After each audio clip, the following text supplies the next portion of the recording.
চিরাচরিত পলিটিক্যাল টাউটামি করতে গিয়ে এইবার নিজ নির্বাচনী এলাকায় ধরা খেয়েছেন ব্যারিস্টার ফুয়াদ। আমরা সকলেই জানি এবি পার্টির সাধারণ সম্পাদক ব্যারিস্টার ফুয়াদ, যিনি আগামী নির্বাচনে শকুন মার্কায় না, শকুনটা হচ্ছে আসলে অনেকে তার চেহারার দিকে বলেন ঈগল পাখি মার্কায়, তিনি এবি পার্টির পক্ষ থেকে নির্বাচন করতে যাচ্ছেন।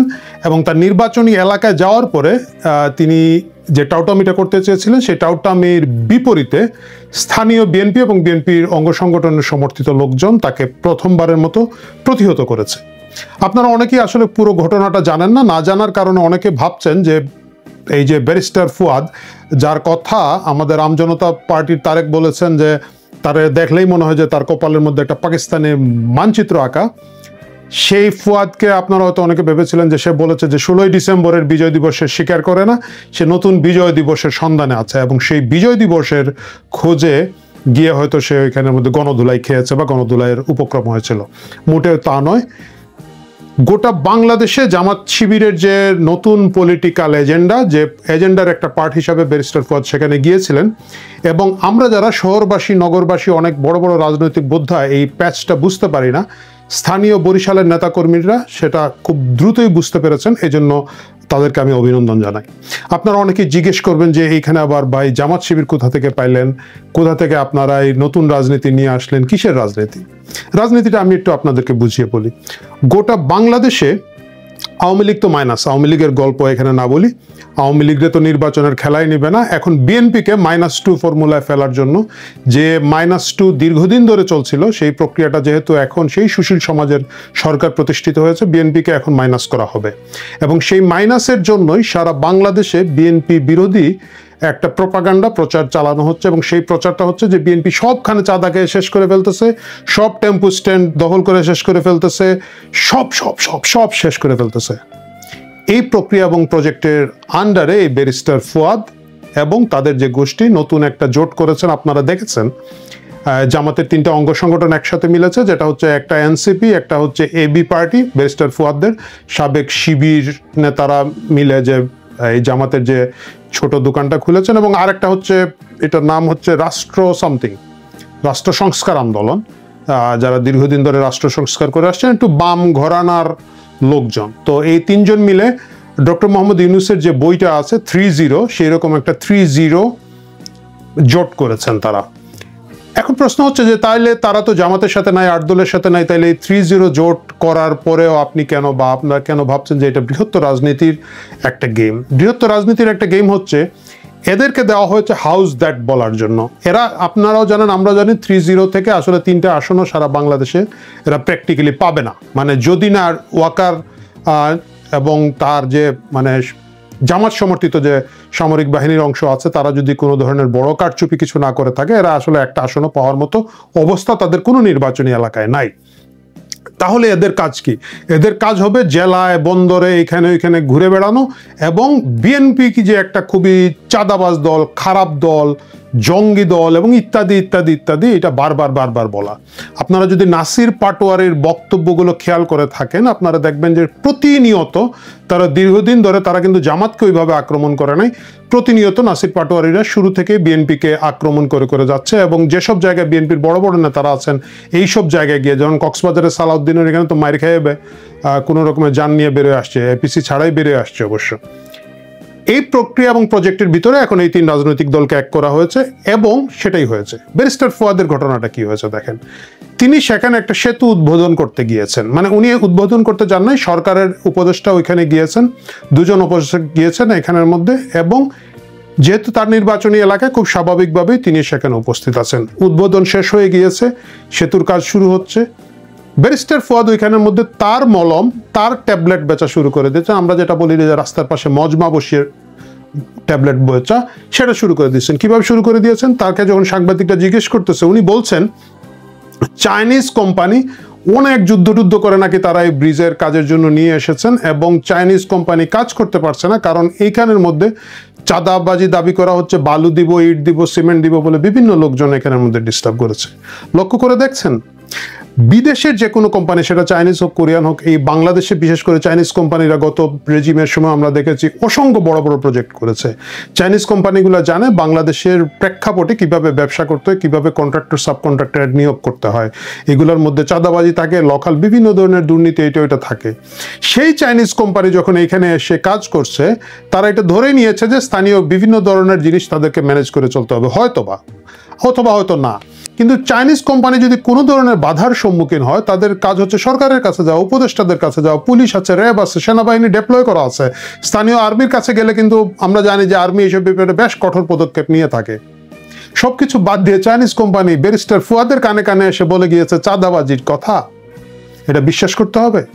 বিশ্বাস করার কিছু নাই। কিন্তু এই সুযোগে যে কোনো জায়গায় জনসম্পৃক্ততা দেখার সাথে সাথে বিএনপিকে একেবারেই নোংরা ন্যাংটো করে ফেলার, মানে আমি বলছি না যে বিএনপি ফেরেস্তার দল, বিএনপি খুব ভালো দল, কিন্তু আপনারা দেখবেন একটা কম্বাইন্ড আক্রমণ বিএনপির বিরুদ্ধে শুরু হয়েছে, এবং সেই শুরুর একটা প্রজেক্ট হিসাবে এই 3-0 পার্টি বিএনপির বিরুদ্ধে আছে, যাতে জামাত একলা শুধু বললে হবে না। আপনারা জানেন জামাত সব সময়ই দলে বলে চলে, মানে একটা কথাই আছে এখানে যে বাঘ চলে একলা আর ফেউ চলে দলে বলে, বা আমরা যদি ওইভাবে বলি যে বাঘ চলে একলা, হায়না চলে দলে বলে। তো জামাত আসলে দলে বলে চলে, এবং তাদের অনেকগুলো ছাত্র সংগঠন থাকে, বৈষম্য বাদ দেন, দল নিরপেক্ষ ছাত্র সমাজ, সাধারণ ছাত্র সমাজ, তৌহিদি ছাত্র সমাজ, বিভিন্ন দোকান থাকে।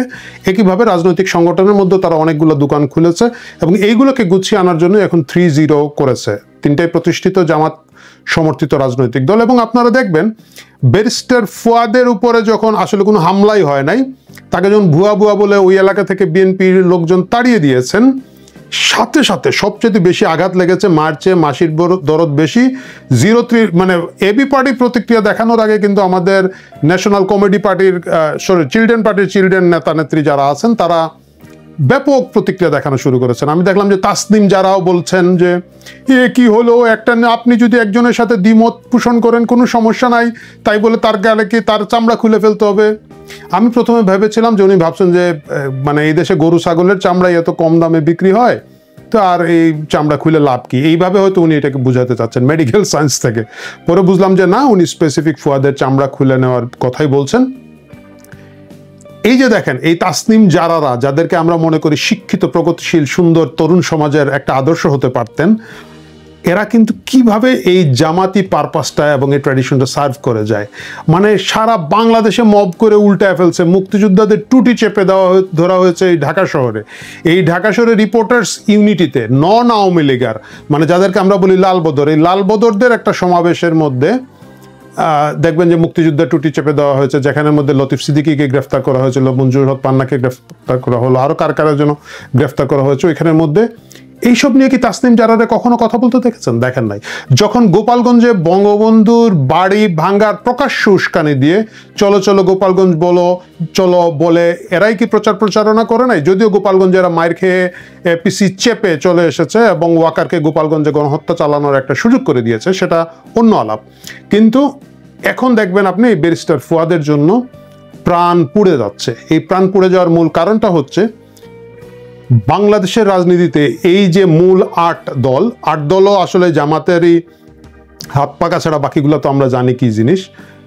এই 8 দলকে ক্ষমতাসীন করার জন্য জামাতের যে মিডিয়া প্ল্যানের অংশ হিসাবে এই 3-0 পার্টি মিলে একটা হাউস দ্যাট চিৎকার করা, ডিফেম করা, বিএনপিকে যাতে অনেক দূরে রাখা যায়, এই চেষ্টাটা করার জন্যই এই ফুয়াদের এই কাহিনীগুলা। এবং এরা দেখবেন বিভিন্ন জায়গায় যাবে এবং ঘুরে ফিরে তারা এই রাজনীতিটা আগামী দিনেও করবে। এই রাজনীতি করার শুরুতেই বরিশালের লোকজন এটাকে প্রতিহত করেছেন। বরিশালের বিএনপি এবং বিএনপি অঙ্গ সংগঠনগুলো রাইটলি তখনই তারা প্রতিহত করেছেন। আমি তাদের রাজনৈতিক প্রজ্ঞাকে শুভেচ্ছা জানাই, প্রশংসা করি। এবং একই সাথে আমি বলতে চাই, এই যে জামাতের কি যেন এটা লেসপেনশন নাকি বলে না, হয়ে সৈনিক হয়ে, পদাতিক সৈনিক হয়ে যারা রাজনীতি করার চেষ্টা করছেন, তারা আদৌ খুব বেশি দূর এগুতে পারবেন বলে আমার মনে হয় না। প্রিয় দর্শক, একটা ভালো খবর কিভাবে নেগেটিভ হয়ে যেতে পারে অর্থাৎ পেঁয়াজের কথা বলছি আমি। পেঁয়াজ সরকার আমদানি নিষিদ্ধ করেছে, খুবই ভালো কথা, দেশবাসী ওয়েলকাম জানিয়েছে। কৃষকদের স্বার্থের কথা চিন্তা করে সরকার বিদেশ থেকে পেঁয়াজ আনবে না, বিশেষ করে ভারত থেকে প্রশ্নই আসে না, কারণ ভারতকে আমরা পছন্দ করি না। আমরা আমাদের ফ্রান্স থেকে, আমেরিকা থেকে যেসব বানিয়ে আসে, আমরা সেখানে শুনতে পাই ভারতের সমস্ত পণ্য আমরা বর্জন করবো, এবং আমরা করা শুরু করেছি। সেইখানে সরকার ভারত থেকে পেঁয়াজ এনে আমাদের তৌহিদি জনতা, আমরা যারা ভারত বিরোধী, আমাদের মুখে চুনকালি মেখে দিয়েছে। সরকার কি করছে? আমদানি করছে কোত্থেকে? ভারত থেকে। আরে ভাই, আপনি ফ্রান্স থেকে আনেন, আপনি আমেরিকা থেকে আনেন, আপনি ইংল্যান্ড থেকে আনেন, আমরা উন্নত জাতের পেঁয়াজ খেতে চাই। পাকিস্তান থেকে আনেন, সৌদি আরব থেকে আনেন, দুবাই থেকে আনেন, কাতার থেকে আনেন। হয় ভারত? কেন ভারতের কাছ থেকে পেঁয়াজ আনতে হবে আমাদের? ভারতের পেঁয়াজ খাওয়া আমাদের তো ঠিকও না। আমরা এটা ইহুদি নাসারাদের তৈরি, মানে মুনাফিকদের তৈরি, হিন্দু সম্প্রদায় তারা। আমরা দেশের 92% মুসলিম, আমরা এখন কিভাবে ভারতের পেঁয়াজ দিয়ে তরকারি রান্না করব? ভারতের পেঁয়াজ দিয়ে কিভাবে আমরা ডাল রান্না করব? কোনো কাজেই তো আমাদের এই মুনাফিকদের, হিন্দুদের পেঁয়াজ আমরা গ্রহণ করা ঠিক হবে না। এটা জাতির সাথে এক ধরনের প্রতারণা। বাণিজ্য উপদেষ্টার দোষ হলেও আমরা এটা আইন উপদেষ্টার দোষ হিসাবে ধরে নেব। উনি সমস্ত নাটকগুলো, একবার ইলিশ মাছ দেয়, একবার এই দেয়, সেই দেয়। হয় ভারত পাকিস্তানকে ইলিশ মাছ দেন, আপনি 1200 টন ইলিশ পাকিস্তানে পাঠান, 1200 টন ইলিশ, 2000 টন ইলিশ ইয়েতে পাঠান, আমেরিকা পাঠান। হয় ভারত। আমাদের আব্দুল হক, কর্নেল আব্দুল হক বলছেন ভারতকে আমরা প্রতিবেশী বদলাবো, নতুন 7টা প্রতিবেশী তৈরি করবো 7 সিস্টার ভেঙে। আমাদের আজমি সাহেবও বলেছে 7 সিস্টার ভেঙে ফেলা পর্যন্ত বাংলাদেশে শান্তি হবে না। সেখানে আমরা বাংলাদেশের টাকা, সাধারণ মানুষের টাকা, ট্যাক্সের টাকা আমরা ভারতকে দিয়ে দিচ্ছি। ভারত সমৃদ্ধ হোক, এটা কি আমরা চাই কখনো? প্রশ্নই আসে না। আমরা অলরেডি ভারতীয় পণ্য বর্জন করা শুরু করে দিয়েছি। আমাদের ফ্রান্সের যে খলিফা আছেন, তিনি যে বাণী দেন আমরা সেটা মানি। আমাদের আমেরিকায় যে নায়েবে আমির আছেন, তিনি যে বাণী দেন আমরা সেটা মানতে চাই। কিন্তু কে কার কথা শুনে? উপদেষ্টারা কি আমাদের কথা শুনে? এরা গোপনে গোপনে ভারতের পক্ষে। এইটা দেশের মানুষ কোনোভাবে মেনে নেবে না। কি বলছে পত্রিকা ইত্তেফাক থেকে পড়ি, একটু শুনেন। অসহায় হয়ে গেলাম আমরা, মুখ দেখাইতে পারবো না, মুখ দেখানো যাবে না। ভারতের বিরোধিতা করেছি এখন কি পেঁয়াজ কেনার জন্য? আমদানির অনুমতি দেওয়ার পর একদিনের ব্যবধানে কেজিতে 20 থেকে 40 টাকা কমেছে পেঁয়াজের দাম। আর আমাদেরকে অপমান করার, আর এতে কিছুটা স্বস্তি ফিরেছে বাজারে। ব্যবসায়ীরা বলছেন আমদানি অব্যাহত থাকলে, এটা ব্যবসায়ীরা বলেন আমরা আমেরিকা থেকে আমদানি করবো, আমরা ফ্রান্স থেকে আমদানি করবো, ইংল্যান্ড থেকে আমদানি করব, তুরস্ক থেকে আমদানি করব। আমদানি অব্যাহত থাকলে মুড়ি কাটা পেঁয়াজের দাম সরবরাহ আরো অনেক কমবে। হায় হায় হায় হায়। তাও কি বলছে? ভারত থেকে আনলে। আমরা ভারতের কথা শুনতে চাই না। ভারত যেখানে আমরা ভাগ করে ফেলছি, ভারত যেখানে আমরা দখল করব, সেখানে কাজী মোহাম্মদ ইব্রাহিম যেটা বলেছেন, মুফতি কাজী ইব্রাহিম সাহেবের কথা শুনে নাই এই উপদেষ্টা মণ্ডলী? আমির হামজার বক্তব্য শুনে নাই? মুফতি ইব্রাহিম কি বলেছেন ভারত সম্পর্কে, রয়ের বিরুদ্ধে? সেটারও কোনো গুরুত্ব দেওয়া হইল না এই বর্তমান অন্তর্বর্তীকালীন সরকার, ডক্টর ইউনূসের সরকার। যাই হোক, পেঁয়াজ আনে গোপনে গোপনে, আরো কি আনে আমরা এগুলো খুঁজে বের করবে, আরো খুঁজে, চাল ডাল নাকি সবই আনে। আমরা আমাদের মানে মান সম্মান ইজ্জত, একটা 92% মুসলিম দেশের মানুষ আমরা যে আমাদের একটা আত্মহংকার আছে। আমরা ইহুদি নাসারা মুনাফিকদের কিছু ধরি না, খাই না, টাচ করি না। সেই অবস্থানটাতে আমাদেরকে থাকতে দিতে হবে। ঠিক আছে, পেঁয়াজ নিয়ে আরো বহু কথা আছে, কিভাবে দাম কমছে, কিভাবে আবার বলছে ভারত থেকে অব্যাহত। ব্যবসায়ীদের তীব্র প্রতিবাদ জানাচ্ছে এই কথা। ব্যবসায়ীরা তাদের মন বড় করতে হবে, পার্শ্ববর্তী দেশের কথা আপনাদের ছেড়ে দিতে হবে, ভুলে যেতে হবে। আপনারা আমেরিকা, ফ্রান্স, কানাডার কথা বলেন, আমরা সেই জায়গার জিনিস খেতে চাই। ও তারা তো ইহুদি নাসারা খ্রিস্টান নাকি? তাহলে কোথায়? তাহলে সৌদি আরব, কুয়েত, মিডল ইস্ট থেকে আনবেন, পাকিস্তান থেকে আনবেন। অবশ্যই ভারত থেকে নিয়ে ঘুরিয়ে হইল দুবাই, কানাডা, পাকিস্তান হয়ে ভারত থেকে নিয়ে গোপনে এগুলো সুন্দর ইয়েতে নিয়ে যেতে পারে, পাকিস্তান নিয়ে যেতে পারে। পাকিস্তান নিয়ে এটা খুব সুন্দর হবে, ভালো হবে। গোপনে ভারতের কাছাকাছি পাকিস্তান নিয়ে পাকিস্তান থেকে বাংলাদেশে পেঁয়াজ, চাল, ডাল, নিত্য প্রয়োজনীয় মশলা সমস্ত কিছু আসবে, আমাদের কোনো আপত্তি থাকবে না। সরকার এই চালাকিটাও করতে পারছে না, কি ডাইরেক্ট ভারত থেকে আনে না। উপদেষ্টা পদে যদি আমি যেতে যাক, বুদ্ধি পরামর্শ কিছু দিতাম। প্রিয় দর্শক, আমাদের প্রিয় মানুষ, অত্যন্ত আলোচিত একজন মানুষ ব্যারিস্টার ফুয়াদ, কিছুদিন আগে হোটেল কেলেঙ্কারির পরে একটু জনসমক্ষে তিনি বেরিয়েছেন, নিজের জন্মস্থানে গিয়েছেন, নিজের জন্মস্থান বরিশাল, কিন্তু সেখানে তিনি অপমানিত হয়ে ফিরলেন। এটা জাতি কোনোভাবে মেনে নেবে না। এটা সম্পূর্ণ গোয়েন্দা ব্যর্থতা, সম্পূর্ণ গোয়েন্দা ব্যর্থতা। ব্যারিস্টার ফুয়াদ, তিনি একজন ব্যারিস্টার, তিনি বরিশাল যাবেন, নিজের জন্মস্থানে যে বক্তৃতা দেবেন, সেখানে তাকে নাজেহাল হতে হলো। আমাদের এসএসএফ কোথায়, আমাদের সেনাবাহিনী কোথায়, আমাদের ডিজিএফআই কোথায়, আমাদের এনএসআই কোথায়, আমাদের ডিবি কোথায়, বিজিবি কোথায়, আমাদের র্যাব কোথায়? এত বড় একজন মানুষ নিজের জন্মস্থানে যাচ্ছে, তার সেখানে কি হবে না হবে, তার উপর আক্রমণ করতে পারে কিনা সেটা ভাবা উচিত ছিল। গোয়েন্দারা সেটা তাকে ফলো করা উচিত ছিল। কি বলে এটা, ড্রোন থেকে অবশ্যই তার গোয়েন্দা তৎপরতা চালানো উচিত ছিল, যে কেউ কাকে কোনোভাবে হেনস্থা করে কিনা। ডোনাল্ড ট্রাম্প এবং পুতিন, প্রেসিডেন্ট পুতিন, তারা বিশ্বের যেখানেই যান 2-3 মাস আগ থেকে গোয়েন্দা তৎপরতা চলতে থাকে। কিন্তু সেখানে আমাদের ব্যারিস্টার ফুয়াদ, তিনি তার জন্মস্থানে গেছেন, আমাদের গোয়েন্দারা কোথায় ছিল? আমাদের গোয়েন্দারা কোথায়? তো এই প্রশ্ন তো করতেই হবে। এই ব্যর্থতা তো ঢাকা যাবে না। ব্যারিস্টার ফুয়াদকে যারা নিরাপত্তা দিতে পারে না, তারা দেশের কোনো নাগরিককে নিরাপত্তা দিতে পারবে না। বিজয় দিবসে তিনি নতুন দিন ঠিক করছেন। 16 ডিসেম্বর বিজয় দিবস মানেন না, খুব ভালো কথা। তিনি নতুন দিন ঠিক করছেন, এবং কি অবাক ব্যাপার, চিন্তা করেন, 16 ডিসেম্বরের ঠিক আগে, আগামী 16 ডিসেম্বরের আগে ফুয়াদকে এভাবে নাজেহাল করা হলো। এটা একদম পরিকল্পিতভাবে তাকে, আমি আবারও বলি, এটা ঠিক হয়নি। নতুন একটা দিন তিনি দেখাচ্ছিলেন বিজয় দিবস হিসেবে।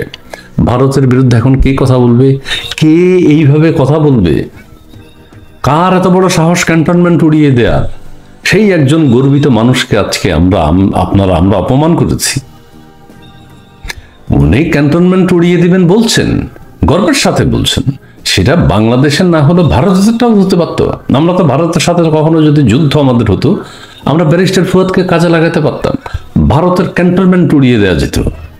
কিন্তু আজকে তিনি মুখ দেখাবেন কিভাবে জনসমক্ষে, ভারতের সামনেও কিভাবে কথা বলবেন, সেখানে তো বলবে বেটা তুই বেটা অপমান হয়েছিস।